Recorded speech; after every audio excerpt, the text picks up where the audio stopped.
Ladies and gentlemen, boys and girls, rock and roll time is here. That's right, straight from hell. This is Kill by Kill, talking about This is Spinal Tap. Well, greetings and salutations, Internet. It's your old pal, Patrick Hamilton, coming to you once again from the road. This is the Kill by Kill podcast, where usually we're talking about horror movie characters in the order in which they die.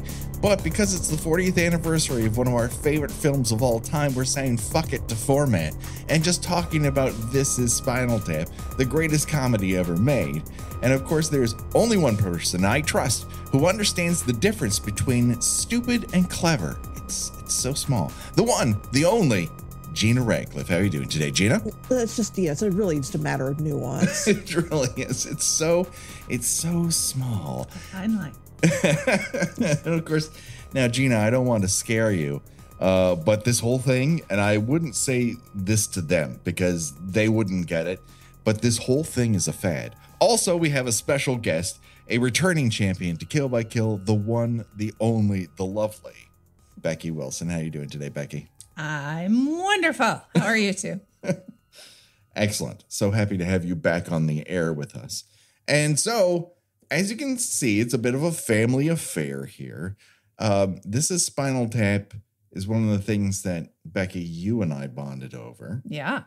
And then conversely, one of the things I first recognized Gina from in her conversations about This is Spinal Tap as someone who was on the same brain wavelength as us. Gina, when was the first time you saw This is Spinal Tap? You know, honestly, I don't remember. I feel like my dad must have watched this because this is very much, he and I had shared a very similar sense of humor. We like SCTV, stuff like that. He must have watched this, and maybe I watched it with him or he told me about it. And then I watched as a teenager. I think I rented it and I was just like immediately like, yeah, okay, this is my new favorite movie now. My first exposure to it was when they performed on Saturday Night Live as Spinal Tap. And so I knew it was... Was that the same year? Yeah, that was 84. So that is the last season of the Eddie Murphy, Joe Piscopo cast. And then that next fall is the All-Star season. Billy Crystal, etc. Right. Who are you? Yeah, so that's when Cher gets invited back on to be a performer, and they bring on Christopher Guest. Is that coming fall? A season I never want to watch again because it was so awakening to my sense of humor. I have the feeling that it's like any old SNL episode you watch, probably not that great.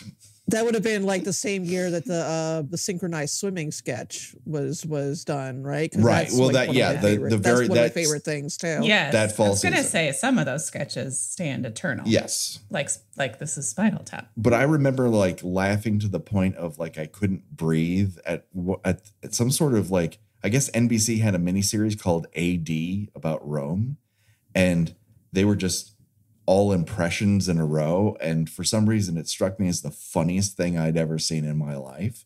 And I have a feeling if I watch that again, I'm like, wow, there's a lot of empty air here. I was just ready for this parody of a miniseries I was never going to watch. I presumably have never watched. No, I have not gone back and seen if that's on Peacock. Checked out the old Rome. I was also trying to remember the first time I saw it because I would have been, around 10. And I don't think I wouldn't have gone with my friends. I don't think I would have seen it with a parent, but I do think I saw it with my aunt the first time on VHS. Yeah. Like a Friday night movie rental or something when she was hanging out with me or something like that. And I remember I must have been old enough to understand how hilarious it was because Gina, we just watched it with Ollie this afternoon and he was like, it's kind of funny. They got lost on their way to the stage, but is it that funny? Yes. Yes. Yes, it's that funny. Yeah, I think it also really feel like- helps if you you had MTV around and you knew exactly what they were parodying. These kind of lunk-headed heavy Some metal acts, context is good right? there, Which yes. really aren't much of a thing anymore. No. And we've just watched, Kiss Meet the Phantom of the Park, which is one of those things that feels like it should have been in this movie, but wasn't. It's like, there's been so many documentations of like rock and roll misadventures that while we may not have personally witnessed, all kind of lead up to this when they actually film it. But even at the time, like when they did a preview screening in Dallas, like nobody laughed. They're like, why would you make a documentary about this not very good heavy metal band? Yeah, a lot of people didn't realize Yeah. it was a mockumentary. Well, because it's I remember so reading about understated. I mean, that's one of the things I Yes. really like about Christopher Guest's mockumentaries is they're plausible. It's like if you ever like I'm pretty sure both you guys did theater growing up. You watch Waiting for Guffman. Oh, yeah. It's like, oh my God, I know these people. Like yes, you can absolutely recognize all those people. Right, like the people Yes. doing the exercises before they the audition, and one part that always brought me to tears and laughter is when Eugene Levy he's asked to take his glasses off before going on stage, which I was consistently forced to do. Now I did not have a lazy eye. But he like turns to the camera and like the one eye just goes right in.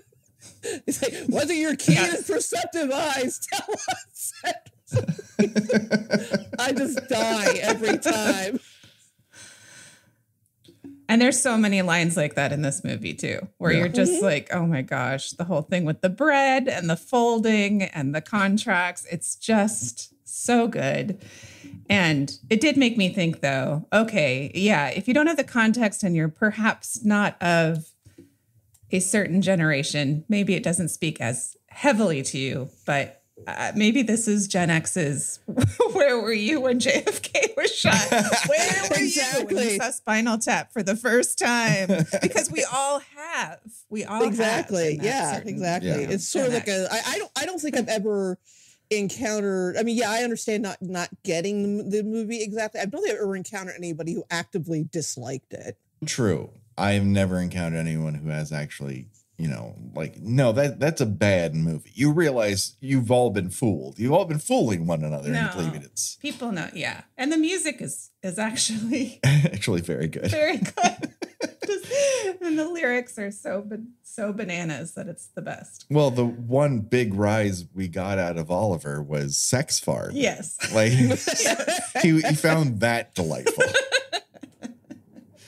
But the subtle moments, and I could kind of tell because he just doesn't pick up on super subtle humor. He likes it slapdash in your face.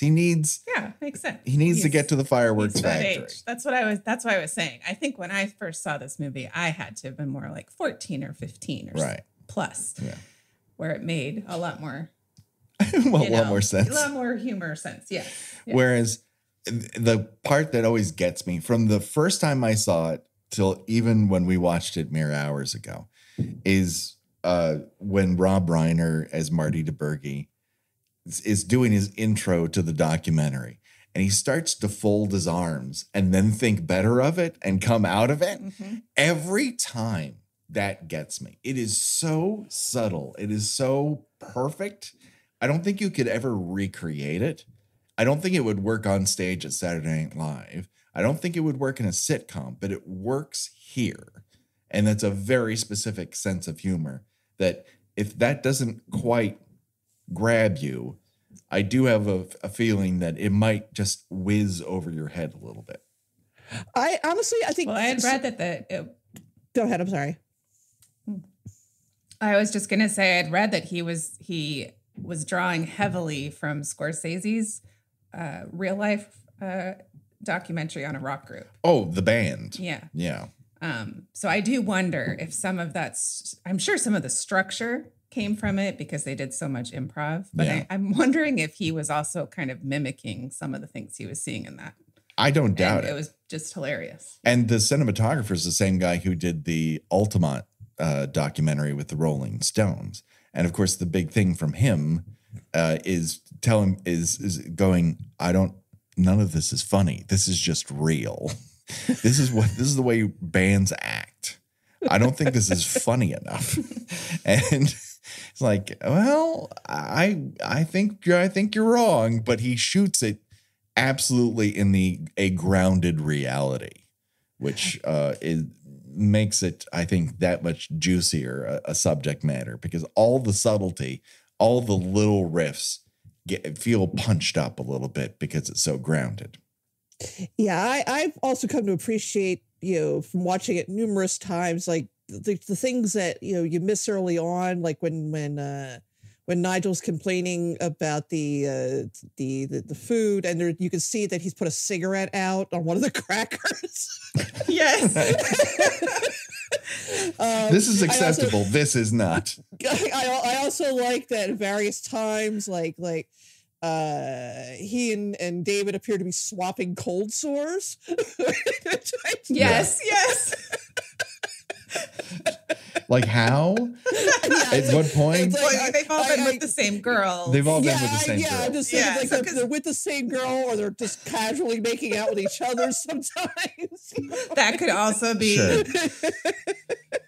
They're very close. And that's the other thing that I don't think gets as much play is the beautiful rivalry that happens in this movie between David St. Hubbins and Nigel Tufnell and Janine, because the lady playing Janine, Julie Chadwick, plays seething just under the surface so well. It is not under the surface. It is all over her face in a delightful way. But the camera focus, it Yes, should be it's on the other way people it lingers talking, on her. Yes. and it stays on her. Yes. To just see But it's all over her face.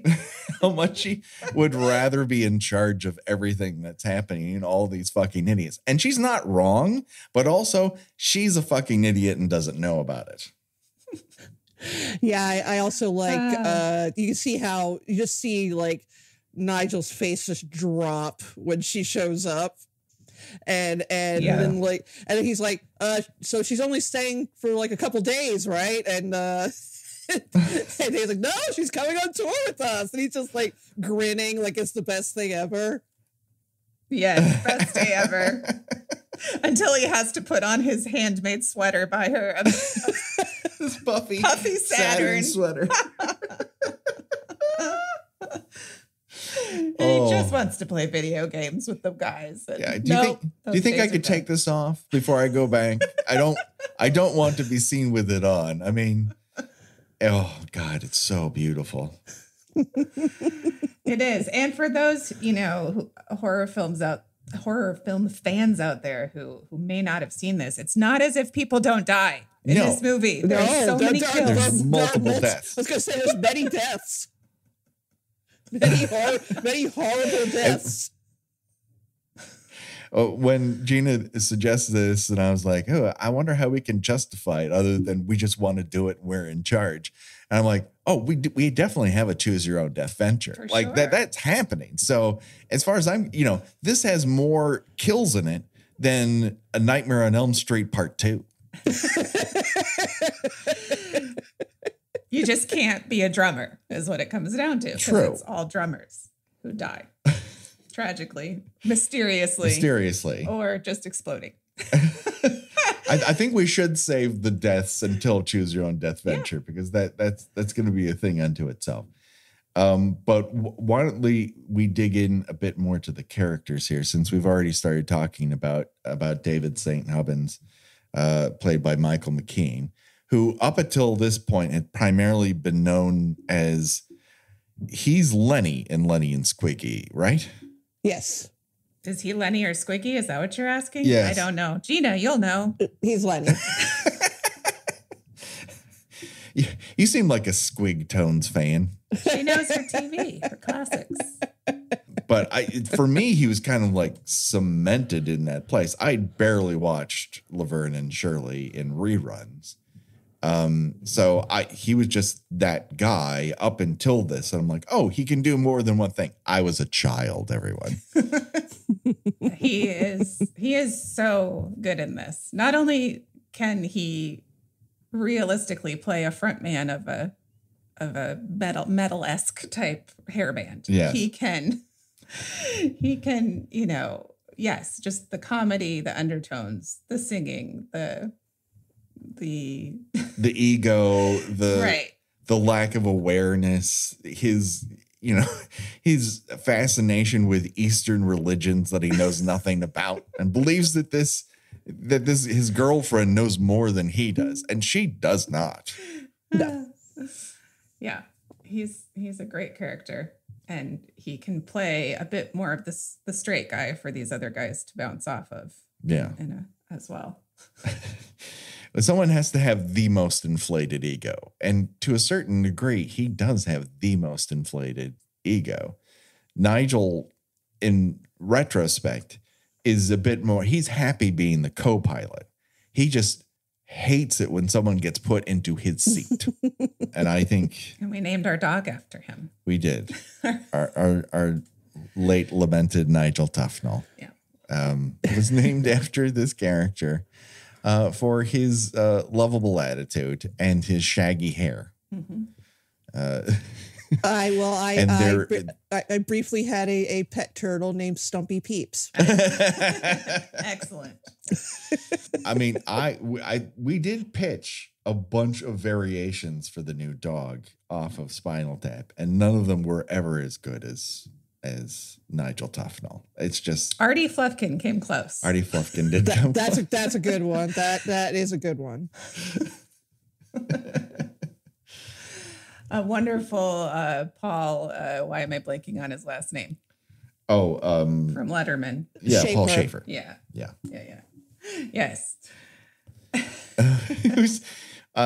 No one has a ton of vanity in the movie, which I think is important for comedy. You cannot be vain and be concerned with how you look or how you come off and make comedy work. If someone can, I'm sure someone in the audience is now yelling at their phone that they believe they have found somebody. But I think over the long haul, you have to give up any sort of ownership of looking cool or appearing with it and doing comedy. You just have to sacrifice that in terms of your aims to make people laugh at and with. Well, yeah, you want to make sure the audience is always on your side. How famous was Billy Crystal at that moment when he took on what is essentially a one scene, 5-line role? He'd been on Soap when did Soap come on the air? 77, 78. So yeah, he was in people's living rooms. That's a good example of that. He was there to play and make those guys look the best they could. Well, because he and Rob Reiner were like famous. Yeah. Were like roommates, BFFs, basically. Right. Yeah. Yeah. And basically after Reiner's divorce, they move in together. I don't know, because they do. Movie? Yeah, where is that movie? And then he shows up here, as a favor. And then with Dana Carvey just mysteriously popping up as the other mime to be told, come on, hurry up, mime is money, don't talk back, is perhaps one of my favorite lines in this movie. Yeah, it's good. Yeah, when you say that, it does make you wonder a little bit about, because they're making a Spinal Tap sequel that I just texted you as I found out, got delayed because of the strikes, like everything, but is now filming in February. And, the second line is like, we've got Elton John, we've got Sir Paul McCartney. And you think, but do you need them? Yeah. Do you need them? Yeah. I don't know. Yeah, I wish I could be. I could be excited about this. I just do wonder if you can put the genie back in the bottle and make it pop out the same way. it's not to say that it's impossible. I want for it to be very, very funny. Yes. But the expectations are already going to be so astronomically high that you have to wonder. And then you add people who generally don't like making fun of themselves. Right. Right. That, or we'll do it with like a big wink, mm-hmm. you know? Yeah. I don't know. Yeah. It seems like this was an opportunity to get, you know, I don't know. Like, well, for all we know, it's also filled with a ton of improv comedians. Yeah, that they've, I'm sure it will be. You know, gathered. And hopefully they have like little bits from, you know, the guys from Skid Row or something, you know, to give it a little. We're also on tour at county fairs. Right. With you in your 60s. I guess that kind of brings us to Harry Shearer as Derek Smalls, the lukewarm water of the fire and ice relationship of the band, as he describes it. The preserved moose of the band. The preserved moose. Who's not afraid to have a foil-covered cucumber in his pants. In his trousers. As he goes to the airport. Fantastic. That's another subtle scene I really love when they go through the whole like metal wanding him, and then he eventually takes a cucumber out, unwraps it, he just throws it down, like makes a gesture like, "There, you happy now?" And then walks away. Yeah. The jig is up. Yeah, he's just great in this when he's trying, and you can tell he utterly believes, right, how that they are poets, and he has been lucky enough to be part of this magic. I mean, he is the everlasting caboose in this train, and he's happy to be there. That is, I think, the ultimate thing. Is like he doesn't believe he is the star of the show, and he doesn't believe he's the biggest player, but he will support them to the point in which their two behaviors will sink the entire ship. And he's like, isn't it great that the ship sank? Isn't this wonderful? Now we have time to do all of our little projects, like Saucy Jack, the Jack the Ripper musical. We propose we are high at some fucking castle.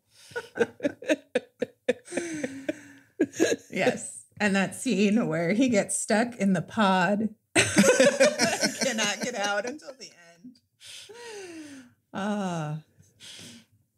There's so many set pieces in this movie that are worth everyone viewing it. Yes. Oh, absolutely. I mean, we wouldn't be talking about it if we didn't highly recommend it. It's so part of my personal sense of humor DNA, and I'm yours and Gina, I'm sure it's woven into the fabric of your life as well.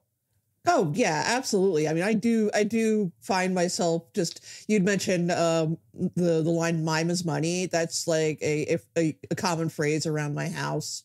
I don't think I've ever actually used the phrase correctly. It's always just, you know, come on, mime is money. And I'm sure there are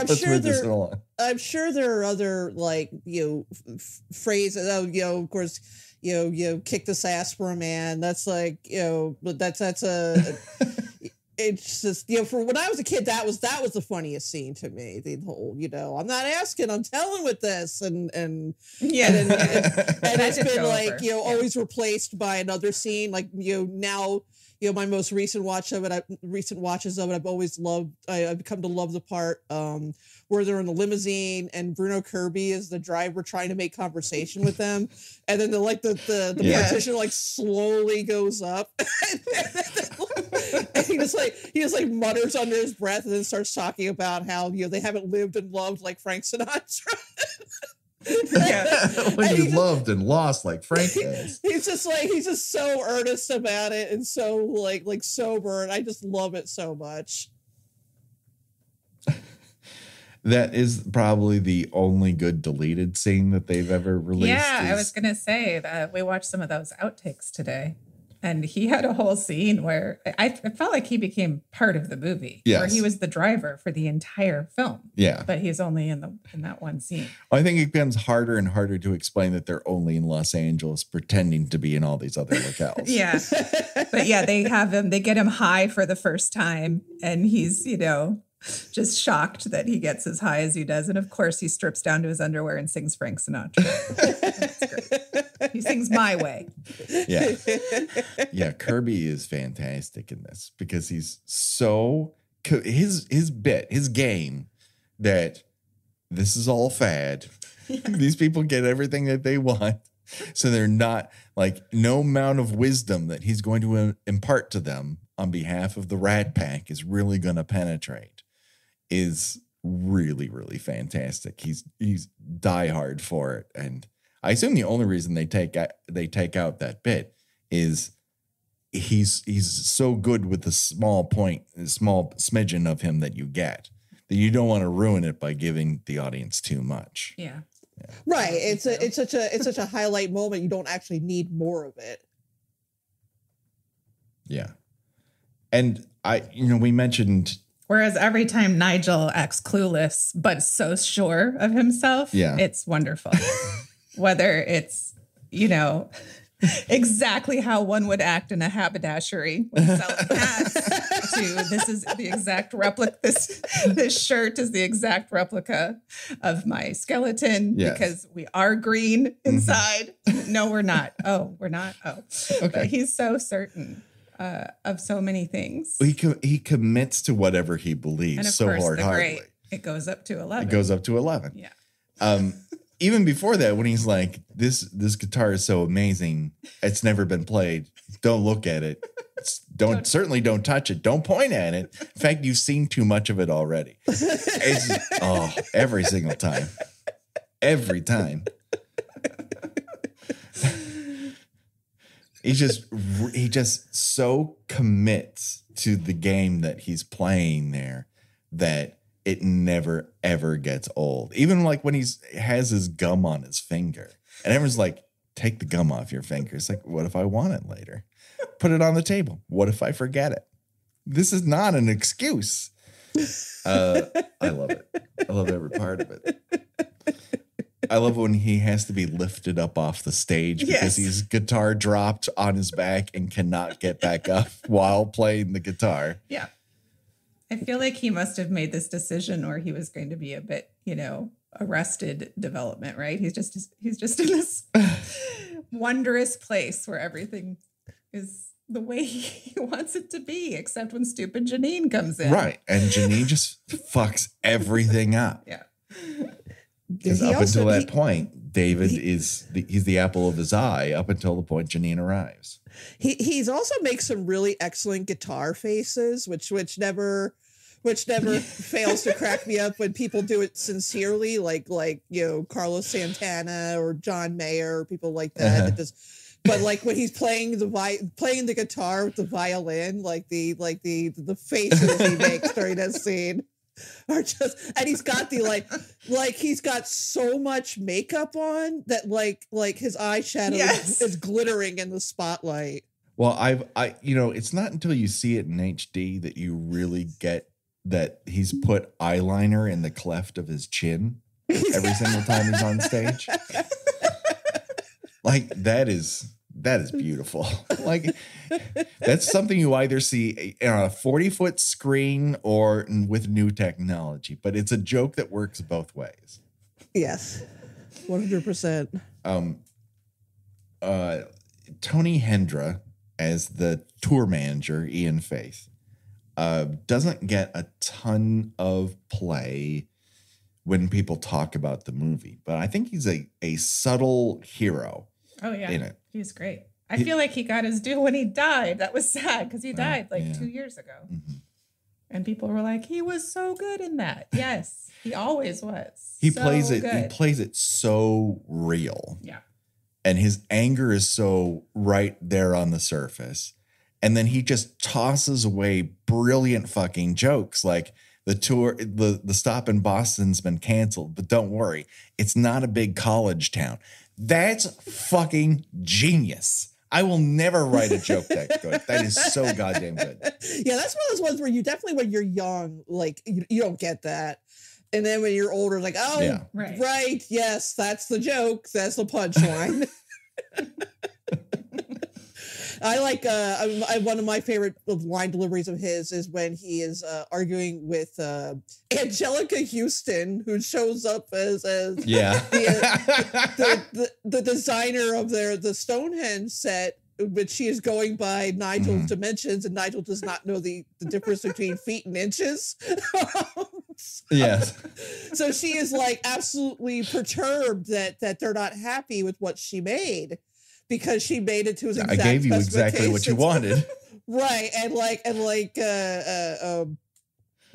Ian just like takes that. He's like, forget the napkin, fuck the napkin.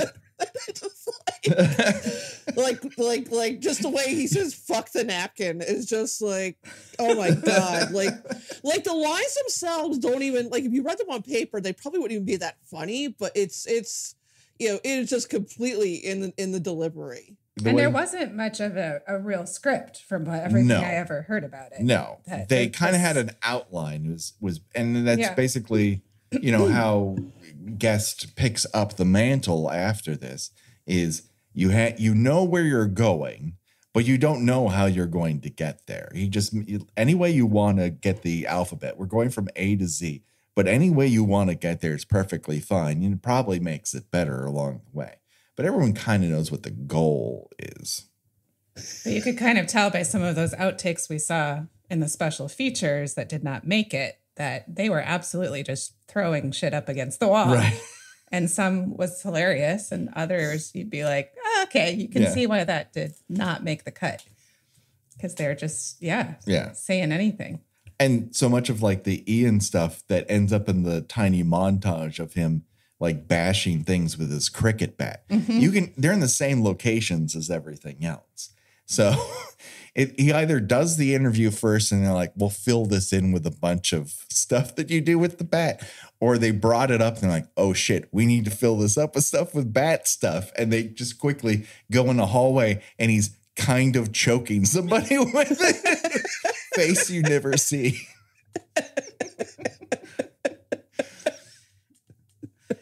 And then, of course, the line from him that I've stolen many, many times for the show is he refers to Janine's outfit as looking like an Australian's nightmare.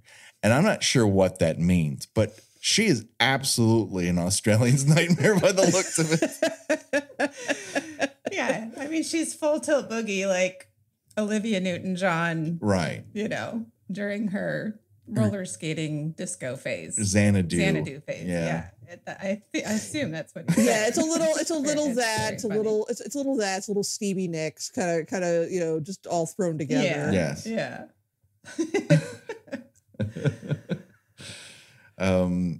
Some of the lesser discussed members of Spinal Tap, of course, would be R.J. Parnell as Mick Shrimpton. He would go on to revise that role, even though he died, as his brother Rick Shrimpton.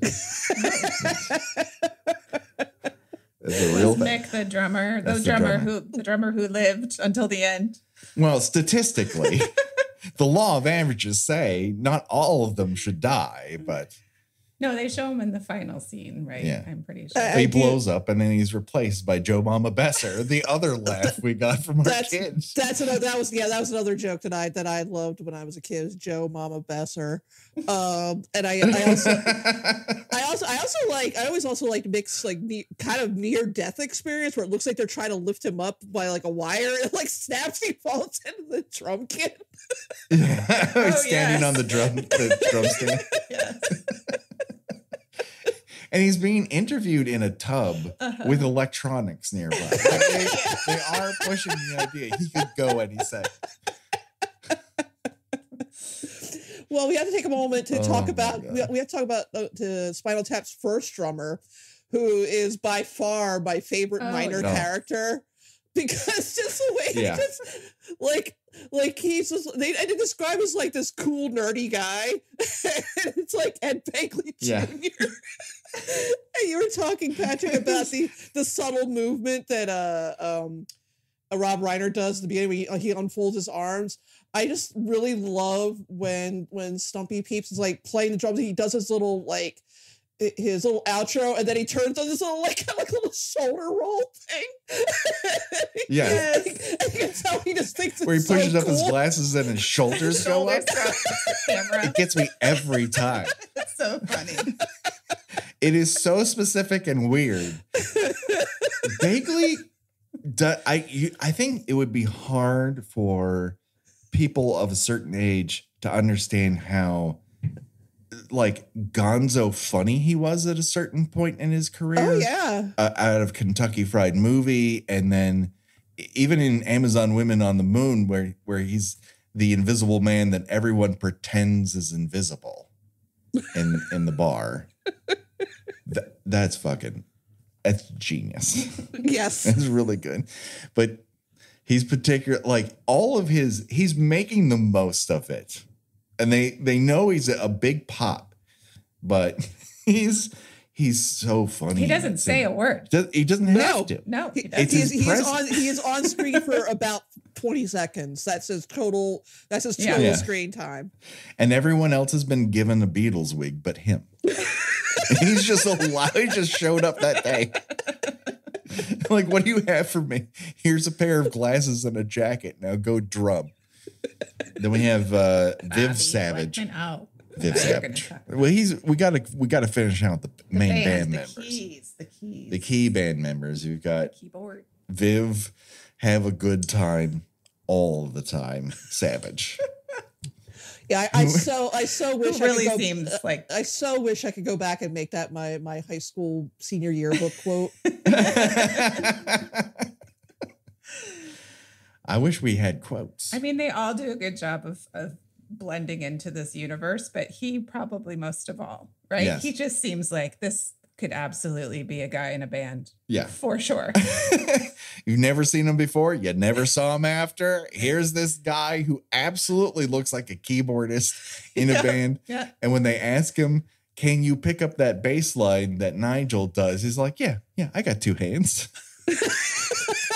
That's a good line. I got two hands.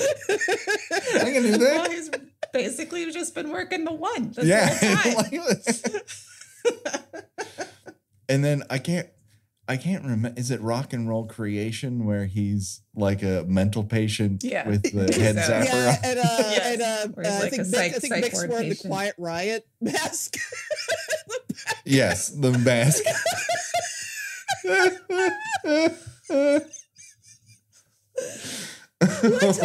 tell you, tears are coming to my eyes. I've seen this movie probably about 50 times. just like recounting. Becky and I watch it laugh. once a year. Yeah, it's so good. Yeah, we have to see it once a year, or it's like we haven't lived unless we've seen it at least once a year. And when it was in theaters not that long ago, right? 5 years. Yes. Like that was awesome. Yes. Because we thought we're going to be the only ones there, but it was packed. Everyone knew every word. Yeah. We're all dying. That was really, to have a whole audience laugh at it I had forgotten about that. To have that whole audience around you, it just really reawakens what a movie's potential is. Mm-hmm. Like I've said it on the show before, like I'm Friday the 13th 3, not exactly my favorite for a bunch of reasons. Then I see it in a crowd full of people, and this gal behind me, had never seen it before, and she is screaming, and that third act is so good, regardless of what I think of the rest of the movie, and she just made that entire audience jump. She just reinvigorated the point of that movie.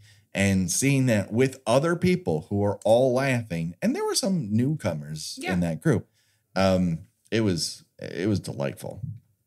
Yeah, I'm really hoping. I think I have gone to a theatrical screening of it at some point, but I'm assuming, and I hope that they're going to do one for the 40th this year.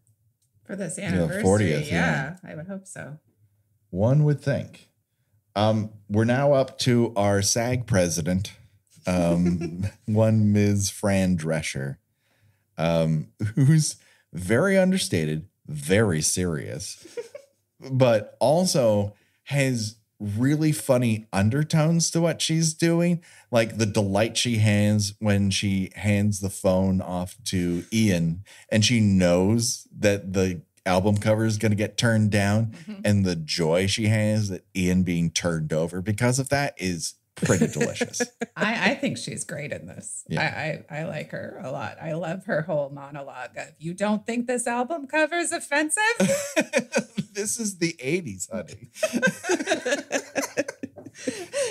And clueless Nigel being, what's wrong with being sexy? Sexist. Nigel. Oh. Well, that's on the great line where she's like, you put a greased up naked woman with a glove in her face. It's like, and he's like, we should have seen the cover they originally wanted. It wasn't a glove, I can tell you that much.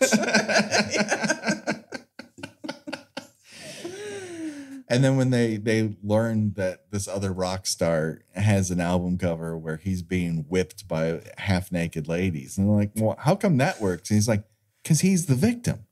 Oh, twist. It's that twist.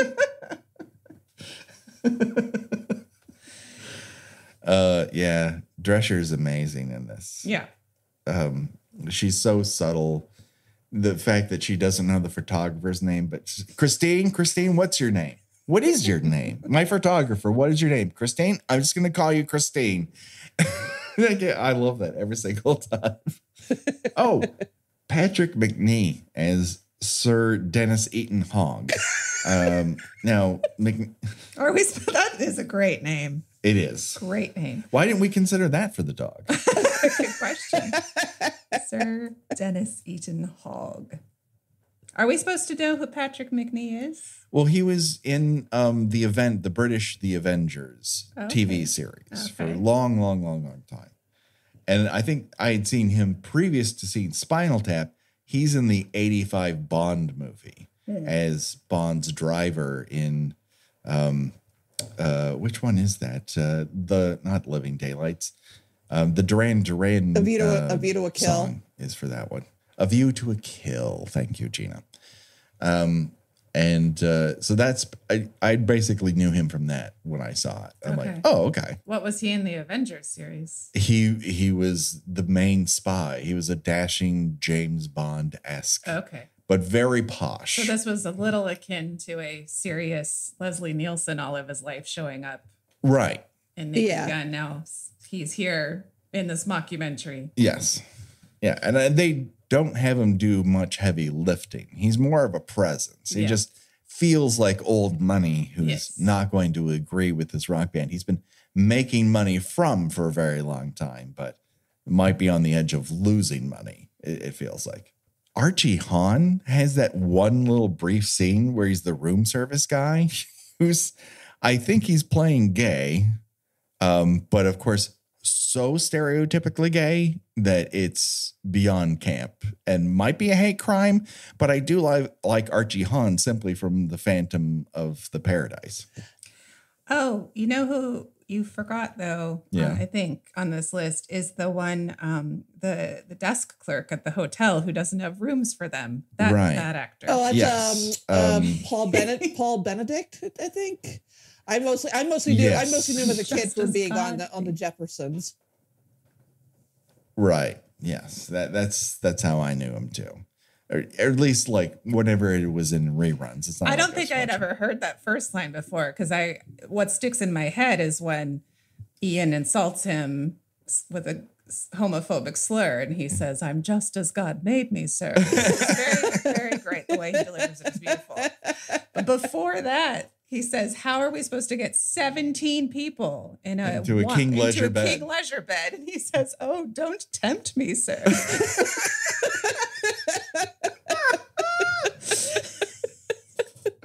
Oh my God, it's fucking nailed an assassin in our midst. It is so good. Like, there are just bangers when it comes to jokes that just fly by. And every other time you get them because you're probably laughing over ones that you didn't. Yeah. Yeah, that is. I just noticed that. first time today. But Funny. he also has those sweaty Coke bottle glasses. Yes. Of the guy who took us to dinner in Palm Springs and may have admitted to being a serial killer. Yep. Yes. There's that. Yeah. That's a whole other episode. That is an entire other episode.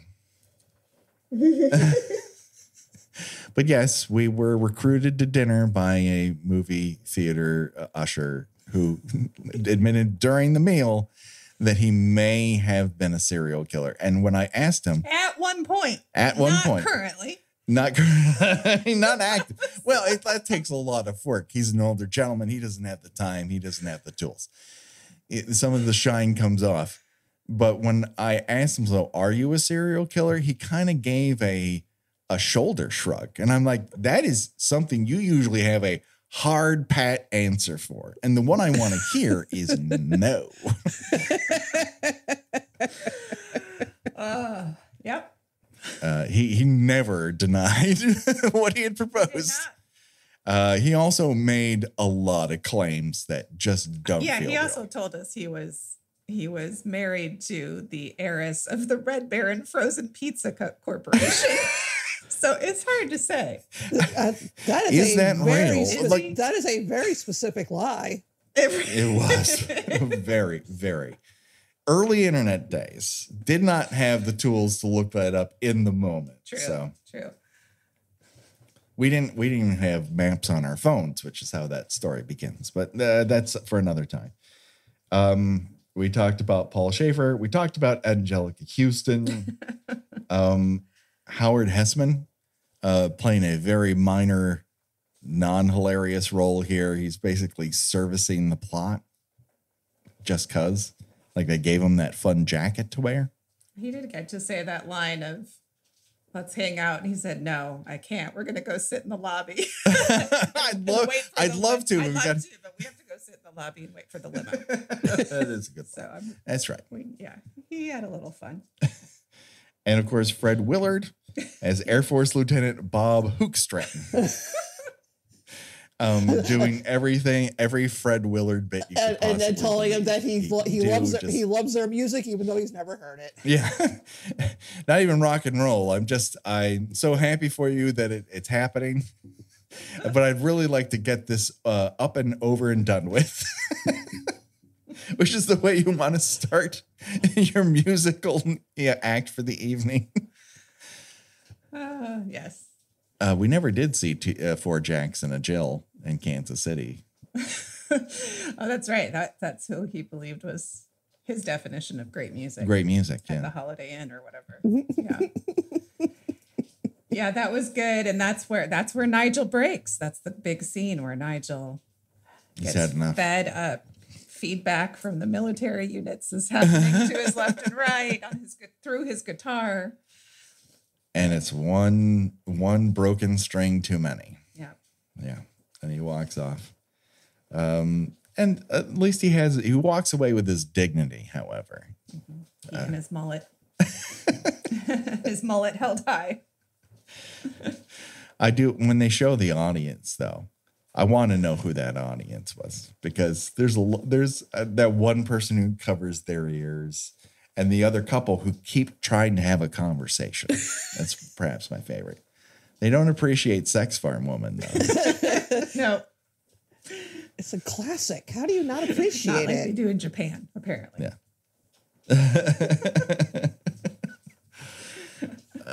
Yeah, and then the Sex Farm gets on the charts in Japan. They reunite, and all the insert shots are of Japanese and Asian performers, but it's still the same concert. They basically did 2 concerts and reused and just change costumes over and over and over again. But when you look into the audience from the stage, completely different audience, and all the close-ups are Japanese people rocking out. Mm-hmm. Any other final, what didn't we hit? What final notes do you want to? I mean, we didn't. This is Spinal Tap. We didn't talk about their when you get to see like their past iterations, like how they were the originals and then the new originals and then the Thamesmen. Yes. And and then like how they started out as sort of like a Beatles type band, and then very much like a hippie band. Now, I have to ask, have either of you ever owned the soundtrack to Spinal Tap? I'm pretty sure that I did. Yeah. Okay, so you've heard the songs at like in full, then, right? Yes. Yeah. Yes. Some of them don't get better. Some of them do. But yeah, I am inclined to think that Listen to the Flower People is kind of a jam if you listen to it all the way through. Yeah. Yeah. He really rocks that sitar. That's for sure. Now, I assume that in the DVD you guys have, it has all like the commercials and like the fake like the greatest hits collections ads.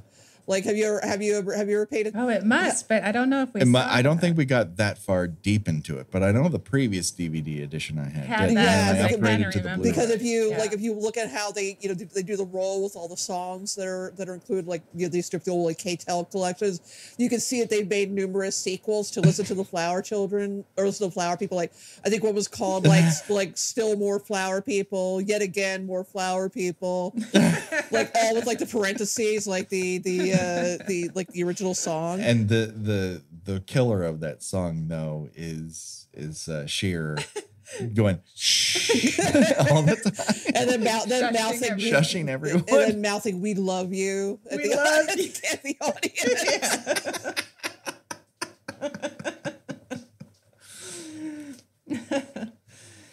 You, Patrick, if we ever and the Stonehenge song. Oh yeah, Patrick. If we ever do a live show, one of us has to mouth "We love you" at the audience at some point. Absolutely true. It works if you get a close up though, and I'm not sure I can grow that kind of mustache. I'd have to really work on that. I was watching School of Rock with Ollie last night because he really likes it and wanted to see it again. It had been a few years. And there's that entire thing where he basically does a Stonehenge Jack Black type song, sure, yeah. right? And his whole, what is his band that I can't think of the name of right now. Oh, wow. I do not remember. But they do those sort of, in the ancient time kind of stuff. And yes. All I can think of is the name of the movie, The Pick of Destiny. Tenacious D. Tenacious D. Thank you, Tenacious D. Yes. So, of course, in Ollie's head, he's like, they're ripping off Jack Black in School of Rock. Nope, it's the other way around. Well, this is why I wanted him to watch Nightmare on Elm Street before he watched the fourth season of Stranger Things. I didn't want him to come back into Freddy going, well, I've seen a lot of this before. Well, you should probably see the original stuff first. Yeah. But yeah, that is just that scene where they're in cloaks that they got at the Halloween store, and they still got the heavy eye makeup on, even though they're trying to like go for the glitter this makeup, druid look, and like they're scowling, and it's just so good. And this is Nigel's tour de force. This is his baby. Yeah, his this is what's going to save the band. and I gotta tell you, and then it comes down. I die every time they cut to David's reaction when he sees the miniature Stonehenge descending the from the ceiling. And he's gobsmacked, and I just that face is so relatable. Just literal, his mouth is hanging open in disbelief, and then the little people get tangled up in the wires while they're trying to dance around the Stonehenge. Well, why don't we try a revision of the dance so that they don't knock into it? Would that solve the problem? That's what Derek says. Yeah. Yes. And Derek has his practical question as to whether tomorrow. Right. Are we gonna do Stonehenge tomorrow? No, we're not doing it bloody tomorrow.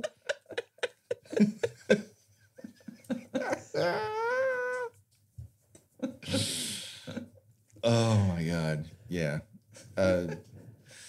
Stonehenge is amazing. Every part of that is genius because it builds like you know what Stonehenge is going to look like. So for it to work the second time requires all of the comedic might of everyone else in that scene to make that work. And then to extend it beyond that in the conversation. Like, most people would give up on that joke in the reveal, and they don't. Nope. They do not. I'm sure when I hit stop record, I will think of something else that needs to be talked about. But I think some of what I really want to talk about is what we've been avoiding this entire time. And that's to choose our own death venture. Where of the characters that die in this movie, and they all die during the course of the movie, in the sense that they're talked about. If you were to forced to die that way, which one would it be and why? Up for bid, we have John Stumpy Peeps, who died in a bizarre gardening accident that the authorities said was better left unsolved. We have Eric Stumpy Childs, who choked on vomit of unknown origin. Yeah, maybe it wasn't his vomit. It definitely was not his vomit. They're very sure it's not his vomit, and they cannot determine whose vomit it is because, quote, you can't dust for vomit. Then we have Peter James Bond. Now, we never see him. We're only told about him after the fact.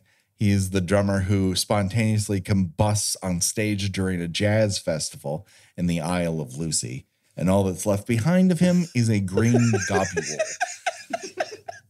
And then, sadly, Mick Shrimpton goes the same way. He also explodes on stage.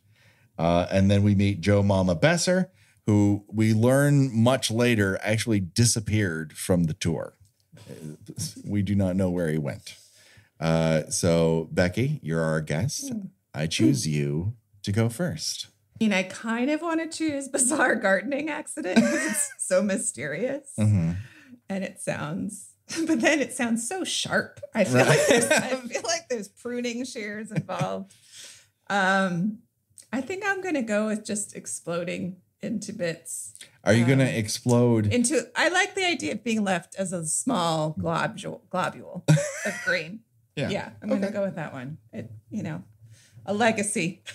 Now, that'll have to take place during a jazz festival, and you famously dislike jazz. I don't love that much jazz. Uh-huh.